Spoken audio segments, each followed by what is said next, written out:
وقضى ربك ألا تعبدوا إلا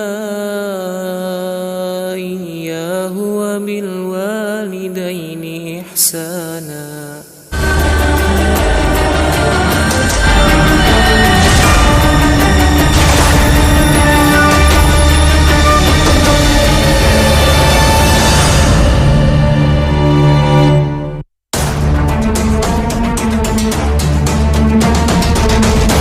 Assalamualaikum warahmatullahi wabarakatuh.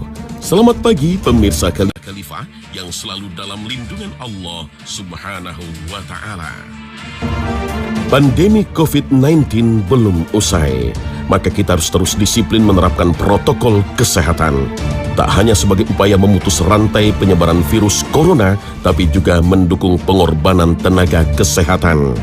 Ya, dokter, perawat, serta tenaga kesehatan lainnya terus gigih merawat dan menyembuhkan pasien COVID-19. Mereka adalah garda terakhir penjaga kesehatan kita. Di mana Imam Syafi'i bahkan sampai beliau mengatakan tidak ada, atau kata beliau tidak layak tinggal di sebuah negeri yang tidak ada dua orang. Satu alim, dua ahli kesehatan. Jadi kalau ada negeri yang tidak ada ahli ilmunya dan tidak ada orang kesehatan, jangan tinggal di negeri itu.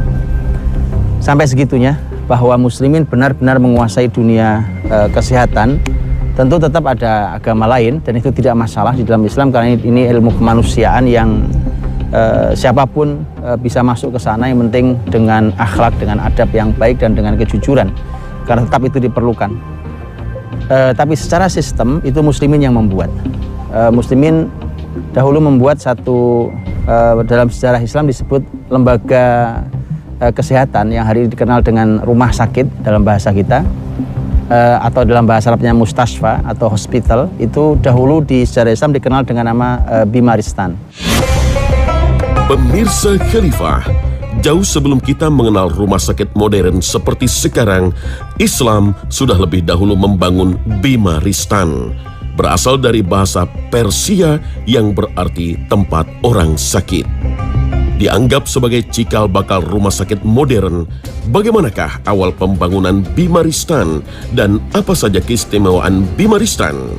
Simak kisah selengkapnya berikut ini. Khalifah dinasti Umayyah Al-Walid bin Abdul Malik adalah orang pertama yang mendirikan Bimaristan. Di masa kepemimpinannya pada tahun 88 Hijriah, Khalifah Al-Walid sangat gencar membangun berbagai fasilitas untuk rakyatnya, mulai dari masjid, monumen, hingga fasilitas layanan kesehatan. Pembangunan Bimaristan atau rumah sakit pertama yang terletak di kota Damaskus ini ditujukan khusus untuk penderita kusta. Dulu penyakit yang sangat ditakuti dan penyakit menular dulu adalah penyakit kusta. Hari ini kita tidak jarang mendengarnya, tapi itu dulu penyakit yang sangat menakutkan. Apalagi kita tahu dia bisa memutuskan jari-jari kita segala macam itu, dan itu menakutkan karena dia juga menular. Saat itu dia bisa menjadi momok bagi masyarakat, maka kemudian dibuatkan satu rumah sakit khusus yang fungsinya untuk mengkarantina sekaligus mengobati mereka yang terkena sakit kusta itu. Setelah keberhasilan pembangunan Bimaristan pertama, lalu muncul Bimaristan lainnya di luar kota Damaskus, seperti di Aleppo, Baghdad, Mesir, Hijaz, hingga Andalusia. Pembangunan Bimaristan di wilayah Islam ini mencapai puncak kejayaannya pada zaman dinasti Abbasiyah. Pemirsa Khalifah, pada awal kemunculannya ada dua jenis Bimaristan. Pertama adalah Bimaristan yang tetap, berupa bangunan yang berdiri di suatu tempat. Pemilihan lokasi berdirinya Bimaristan tidak sembarangan, seperti ketika pembangunan Bimaristan Adu di Baghdad tahun 371 Hijriah. Dr. Ar-Razi mempunyai cara dalam memilih lokasi pembangunan rumah sakit tersebut. Dan masuklah ke, hari ini masih ada bangunan-bangunan yang tersisa tentang Bimaristan. Masuklah, indah bangunannya. Bayangkan zaman dahulunya betapa indahnya. Begitu masuk lihat pemandangan yang indah, ada air mancur yang gemericiknya. Jadi bukan seseram hari ini. Begitu orang masuk sudah aromanya obat semua. Atau wajah-wajah yang semua yang menghilir mudik yang menakutkan. Ini suasana tidak. Dibuat dengan begitu indahnya, begitu nyamannya, begitu asrinya. Bahkan pemilihan tempat itu pun dahulu juga tidak sembarang. Karena dulu seperti dokter ternama Ar-Razi yang memilihkan tempat ketika diminta oleh sang pemimpin untuk memilih tempat mana yang tepat untuk dibangun rumah sakit. Itu tidak asal punya tanah kosong atau punya toko kemudian bikin rumah sakit. Karena tidak semua tempat cocok untuk mengobati orang. Karena bisa jadi ada tempat yang lebih baik cuaca udaranya, ada yang tempat tidak baik. Maka dulu Ar-Razi memotong daging-daging besar di paha-paha kambing itu diletakkan di beberapa titik di kota itu. Kemudian mana yang setelah beberapa hari masih paling segar dagingnya, maka di tempat itulah diberdirikannya rumah sakit. Karena itu tempat yang cocok untuk pengobatan. Ya, daging yang masih segar menjadi tanda bahwa lingkungan itu bersih karena sedikit kuman yang memakan daging tersebut. Lalu bagaimanakah dengan sistem penerimaan pasien di Bima Ristan? Apakah ada perbedaan dengan rumah sakit modern? Siapapun yang sakit masuk Bima Ristan itu, sistem di Bima Ristan itu persis seperti yang kita lihat hari ini walaupun ada perbedaannya. Saya gambarkan, lihat, ketika orang datang masuk karena mereka sakit, kemudian masuk, maka catatan medik itu, medical record hari ini tuh dulu muslimin sudah punya. Jadi dengan semua catatannya itu kemudian langsung dicek, ditangani sakitnya apa, kemudian ada dokter yang memeriksa.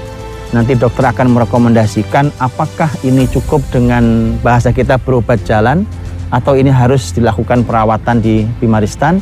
Kalau dia berobat jalan maka akan diberi resep, kemudian disuruh pergi ke bagian apotek untuk ambil obatnya. Persis sama dengan hari ini, dan hari ini tentu perpanjangan zaman itu.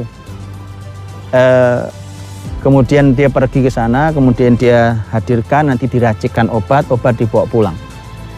Itu kalau yang tidak dirawat. Kalau yang dirawat, maka langsung dibentuk satu tim kecil. Di sana ada dokter untuk orang ini, nanti mungkin bisa beberapa dokter, ada perawatnya, ada yang memenuhi kebutuhan harian, umpamanya kebutuhan tentang pakaian, tempat tidurnya, semua peralatan itu. Pakaian itu biasanya langsung dilucuti, artinya disuruh lepas, kemudian diganti, diberi pakaian rumah sakit. Kemudian dia diistirahatkan di situ dan dokter akan melakukan visit kunjungan setiap hari. Persis seperti hari ini. Visit setiap hari, nanti akan dikontrol, dicek, dokter akan memberikan rekomendasi, terus diobati setiap hari. Insya Allah muslimin itu di rumah sakit, bahkan sampai saking nyamannya rumah sakit itu sampai ada yang orang yang kehabisan bekal karena dia orang dari jauh, kemudian kehabisan makan, maka dia pergi ke rumah sakit karena dia tahu di rumah sakit itu tempat yang nyaman untuk istirahat, makanannya enak, tempat tidurnya nyaman, tempatnya indah.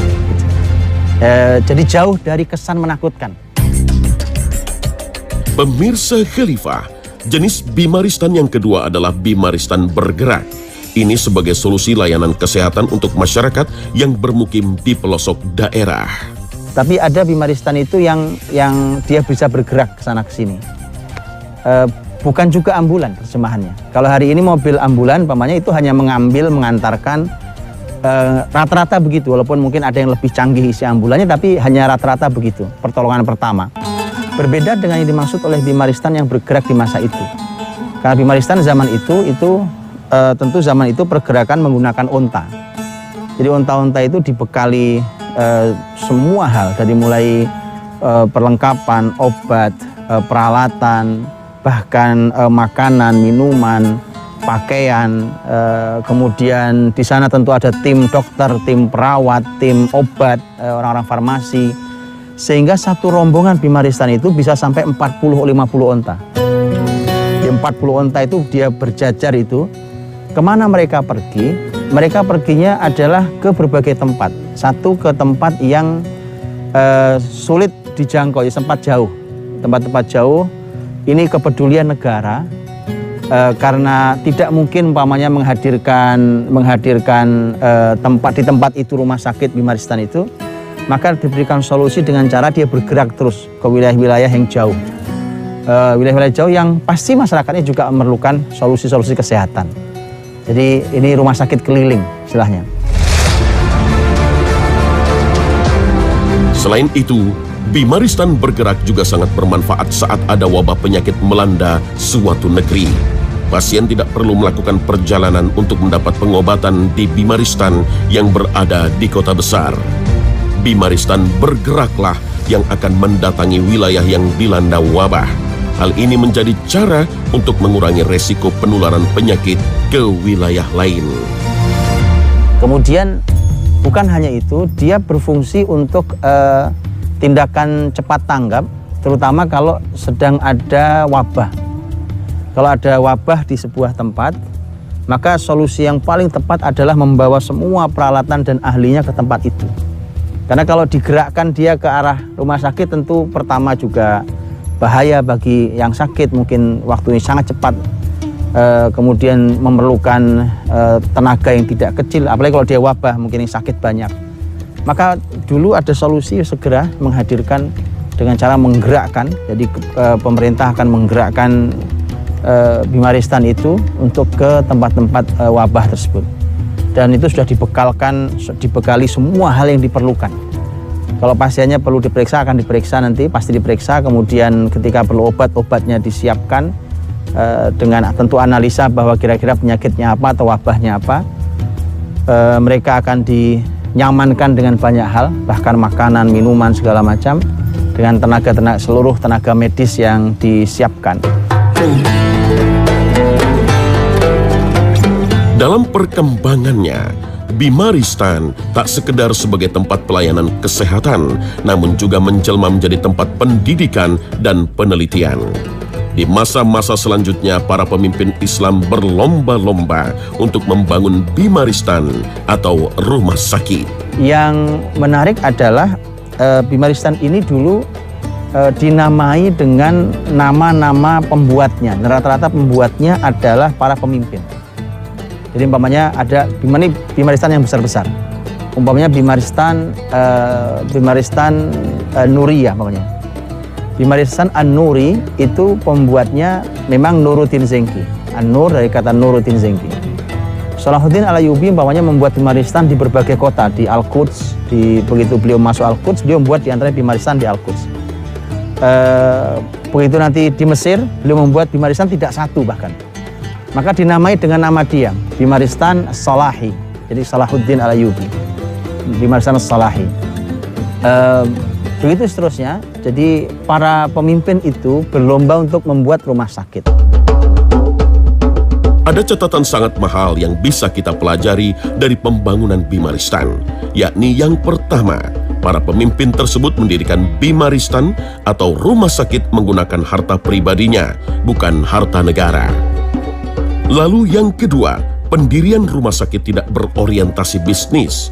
Jadi baik Salahuddin Al-Ayyubi, Nuruddin Zenki, atau siapapun para pemimpin yang membangun Bimaristan tidak menggunakannya untuk mencari uang.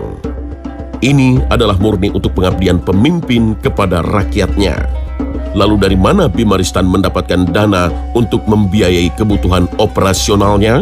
Kalau pertanyaannya adalah dari mana sumber pendanaannya? Nah, ada jawabannya dalam Islam. Dari mana bisa didanai, kok bisa gratis? Inilah hebatnya syariat Islam sekali lagi. Ini syariat murni, yang dijalankan adalah syariat, bukan hanya ide para pemimpin itu. Tapi dia adalah sebuah sistem yang sudah ada di syariat. Dan jawabannya adalah dunia Bimaristan, dunia kesehatan itu dana terbesarnya adalah wakaf produktif. Karena setiap pemimpin dahulu itu dia akan membuka satu tempat, satu rumah sakit, umpamanya satu Bimaristan, dia akan mengakadkan wakaf-wakaf produktif, biasanya beberapa bisnis. Kadang untuk satu rumah sakit itu bisa 5, 6, 7 bisnis, itu untuk semua pendanaannya ditulis akad dengan sangat amat detail. Jadi sangat amat detail penulisan akadnya, bahwa ini rumah sakit, siapa yang boleh ke sini, dokternya seperti apa, kadang-kadang sampai kepala rumah sakitnya harus seperti apa, itu semua tertulis di sana.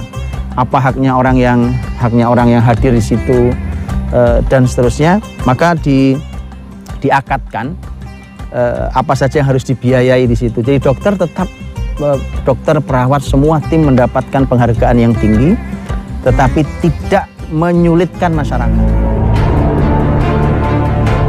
Dalam sejarah Islam, tujuan bimaristan atau rumah sakit adalah untuk sosial. Maka harus bisa memberikan kenyamanan bagi tenaga kesehatan dan masyarakat yang datang untuk berobat. Yang menarik juga adalah di akhir semua, ketika setelah selesai orang berobat dan dengan izin Allah sembuh, maka dia pulang diberi baju baru dan diberi beberapa keping uang emas, dinar. Nah, itu yang jelas jauh berbeda dengan hari ini, karena begitu hari ini kita pulang, kita dibekali kertas tagihan, ya. Nah, itu berbeda. Bimaristan pun akhirnya menjadi pilihan tak hanya bagi muslimin tapi juga non-muslim untuk berobat. Bahkan dahulu pasukan-pasukan salib itu lebih memilih berobat ke dokter-dokter muslim dan ke rumah sakit tentara milik muslimin dibandingkan berobat ke dokter mereka. Karena itu masalah kepakaran dan keahlian. Kurang lebih kalau hari ini muslimin kebalik posisinya. Dan inilah peradaban Bimaristan.